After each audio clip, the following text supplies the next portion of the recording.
آدم وكرمة. كيفكن حبايبي أحفادي الحلوين؟ يلا اسمعوا حكايتي اليوم عن البطل آدم وأخته البنوتة كرمة. كان يا مكان بقديم الزمان كان في بيت حلو كتير مرتب نظيف. كان عايش بهالبيت طفل اسمه آدم وبنوتة اسمها كرمة.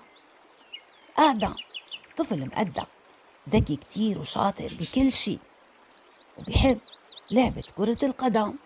دائما بيلعب وبيتدرب وحلمه يكون بطل مشهور وعالمي بكرة القدم. كرمة بنوتة أمورة كتير، ذكية لطيفة مؤدبة، شعرها كيرلي مثل موج البحر، أسود بيلمع مثل النجوم بالليل. بتحب البحر وبتحب حوريات البحر كتير.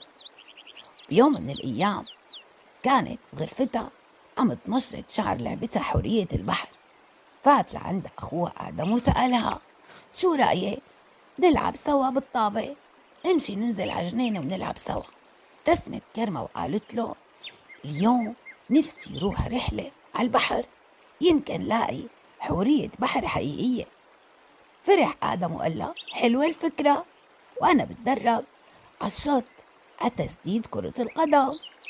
طلبوا آدم وكرمة من ماما تاخدهم على البحر ووعدوها يساعدوها بشغل البيت، وفعلا ساعدوها وخلصوا شغل البيت بسرعة. ولأنه ماما متفائلة بالحياة حبت فكرة إنهم يروحوا على البحر.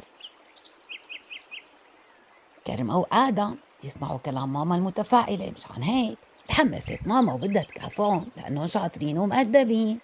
وطلعوا على البحر واخدت كرمة لعبتها الحورية، وآدم أخذ الطابة معه مشان يتدرب على التسديد. كانت الشمس دافية وريحة البحر بتريح القلب. وصلوا على شط البحر، كان الموج خفيف والشمس عم تنزل خيوطها الذهبية على مية البحر وتخلي الموج يلمع مثل شعر كرمة الحلو. وبلش آدم يتدرب بكرة القدم، وماما عم تلف سندويش وتجهز الأكل، لأنه آدم وكرمة بس يلعبوا يحسوا بالجوع.